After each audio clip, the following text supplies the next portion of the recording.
Welcome to the Positive Pants Podcast. Mindset, motivation, and inspiration to help you find your positive pants. Let go of negative thinking and stop living for the weekend. With your host, Fran Excel.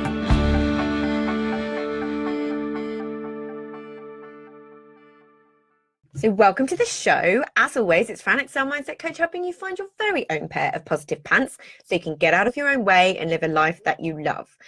Thank you so much for joining me. I'm very grateful you've chosen to put me in your earbuds today. Please do hit the subscribe button so you don't miss anything, and do leave me a review. I love reading them, and it really helps me get found by other people who need to hear what I share.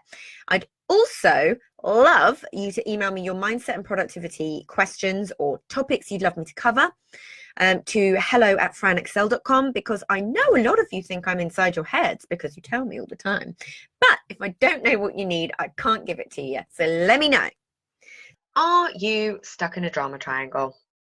Recently, there have been a lot of people asking me about difficult relationships and how to handle them and how to stop feeling drained by them with friends, families, significant others, employees and clients, all in relation to their business. I see it in groups I'm in, from clients. I literally see it everywhere at the moment. And I was emailed recently by a lovely listener who also prompted this episode around something similar. So also, according to good old Google Analytics, month after month, one of the key reasons that people actually find me is they're Googling this problem, and they find me through a blog about how to handle it when your friends and family don't support your business. And you can go back to that episode whenever you like. A lot of it is down to communication, purely down to communication and an understanding of communication and how we communicate with each other, along with all the other things that I talk about in terms of unconscious programming and all of that good stuff.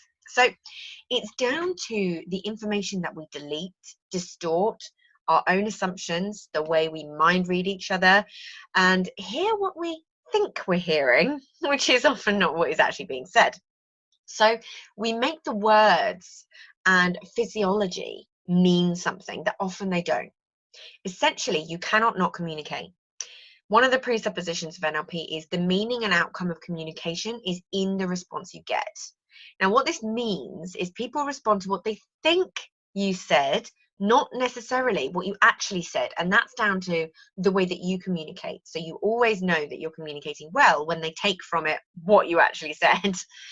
It's also everyone reacting in the only way they know how to their own unconscious programming belief systems.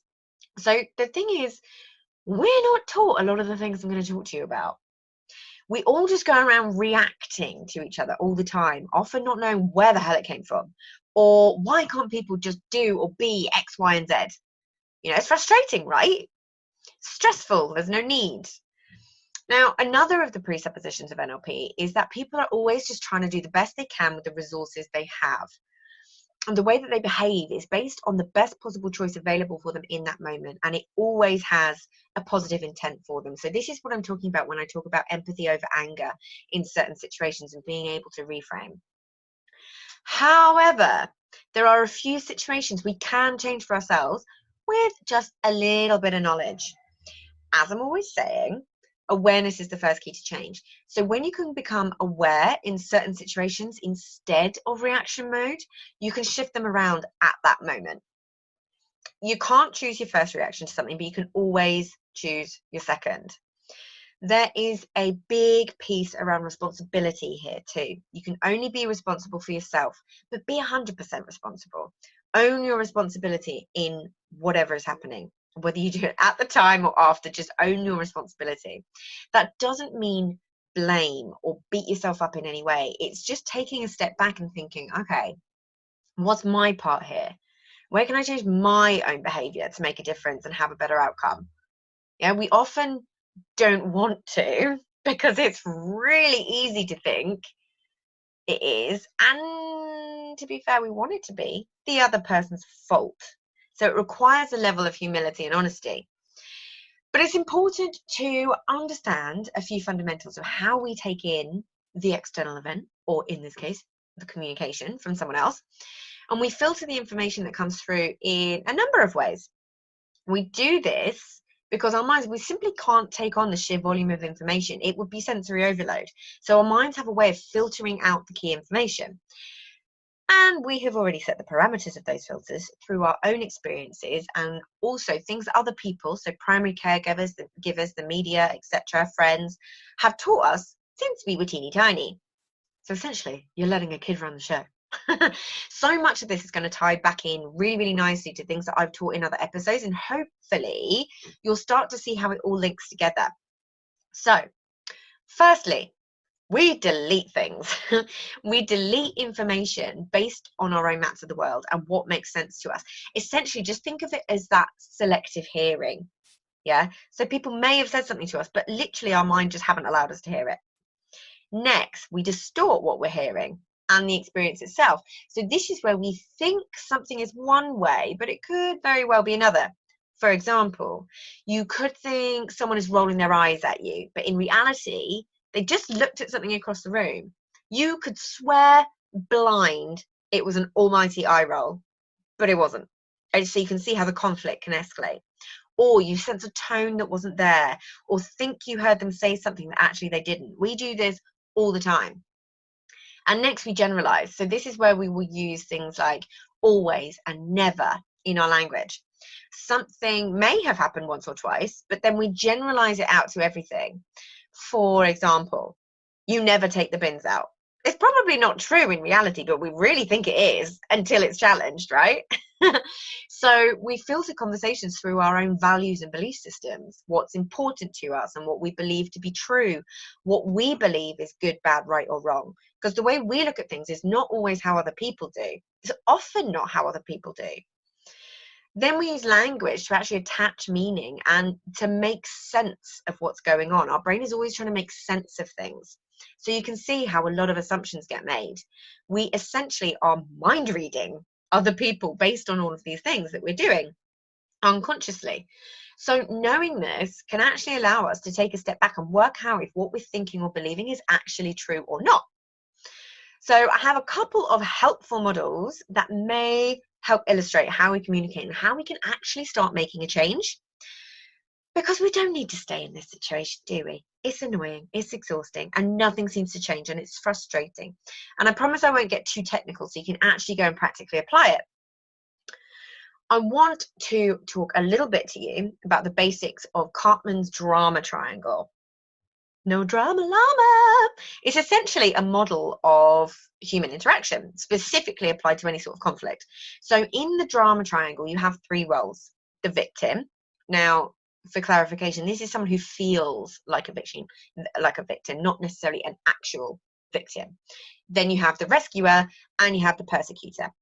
The victim is coming at it from a poor me mentality, powerless, oppressed, feeling stuck in a negative situation that they believe they have no responsibility in and have no power in. Now, the victim will seek out a rescuer so they can take the responsibility away from themselves, but they will also seek out a persecutor as being persecuted actually reinforces their own negative unconscious beliefs about themselves. And then you have the persecutor. They think they have all the power in the situation. Like they are controlling, they blame, they take a position of authority. And then you have the rescuer, who comes from a place of very good intentions, but also takes the power away from the victim. Essentially, they're an enabler, so it really doesn't help the victim in the long run. They don't actually empower the victim to get out of the situation. Now, you can switch between all three roles, and each role is always having their unconscious needs met. And you can see when people start to say that we attract certain people into our lives, you can see now how it actually starts to happen. So the unconscious need, that could be the need to be right, the need to be powerless, or the need to rescue, which will all serve to reinforce their unconscious beliefs and identity around themselves. Now, all three roles need each other, and this is the key bit. Everyone involved gets a positive payback of some sort. The rescuer and the victim can end up creating codependency because they really, really each need each other. So often the rescuer unconsciously tries to keep the victim where they are because it validates their need to be needed. And the victim is happy to stay there because it validates their need to be rescued and not take responsibility, and then they get taken care of. Yeah. To keep the drama triangle going, all three roles need to stay in it. But the gloriousness is when you understand this, to stop the drama triangle, one person just has to decide to leave and then actually do it. They have to become aware of what has been unconsciously going on and make a conscious choice to leave and stop giving the other roles their positive payback. So for the persecutor to leave, they need to be able to find empathy for the victim and be honest about the role that they've been playing. For the rescuer to leave, they have to be honest about the part that they've been playing and distance themselves from the situation. Because let's be honest, it's nothing to do with them anyway. And then for the victim to leave, they need to empower themselves, take responsibility, and most importantly, want to quit the triangle. Because if they don't want to, all that will happen if someone else leaves, they will just find another person to fulfill whichever role that is. And then transactional analysis, of which the drama triangle is a part of, it talks of the three ego states, so parent, child, and adult. And again, an understanding of this really helps to create the awareness that allows you to take a step back and make a different conscious choice. Can you see a pattern here?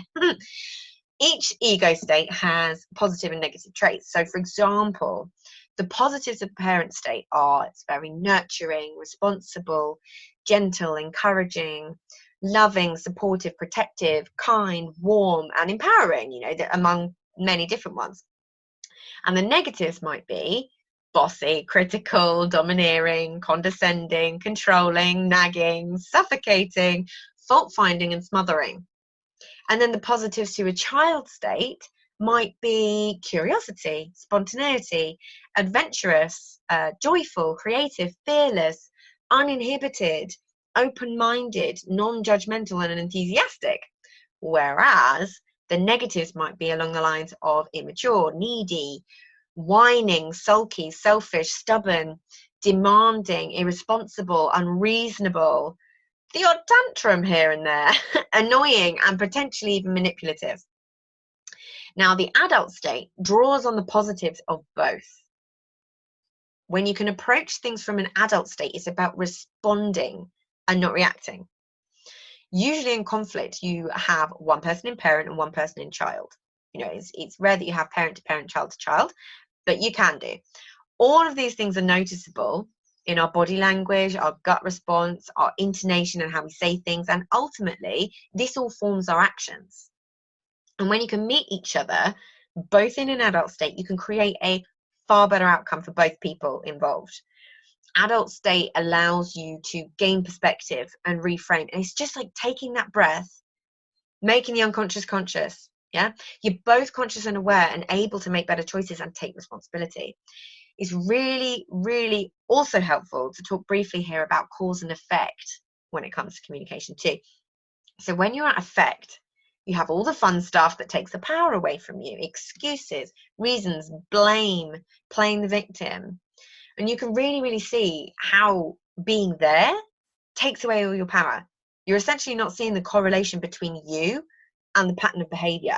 It's all about the external influences. However, when you're at cause, you get all that power back. This is how you change behavior.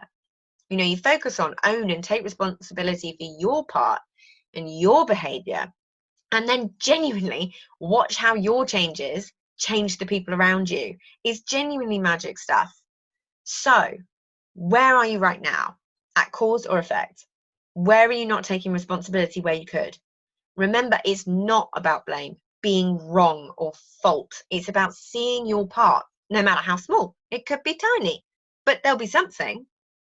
It's understanding how you perhaps could have contributed to creating a situation or causing a reaction that may not have happened if you were consciously aware of your behavior or language. Again, it's not about blame.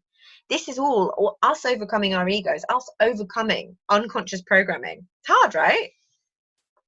But people don't have all this knowledge. It's understanding these really do allow you to take back power and approach difficult communications and relationships differently. It can help you create empathy or understanding for the other people involved instead of just being angry and frustrated. You know, it can help you reframe or reassess what's really going on and take a lot of that raw emotion out of it.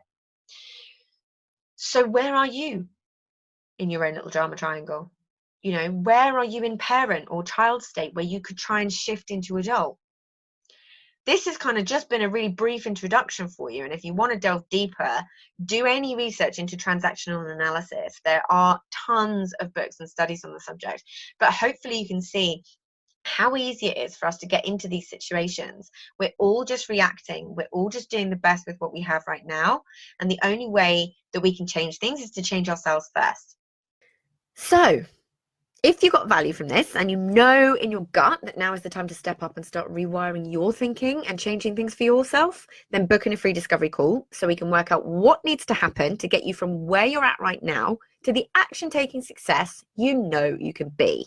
And if you want my eyes and ears on your problems, I work with people one-on-one and through my Proactive Pants Mastermind. So stop waiting for if and when and decide to change things now, because you can. And as always, I hope that was helpful. So any questions, just let me know. And as always, I will see you next week. Bye.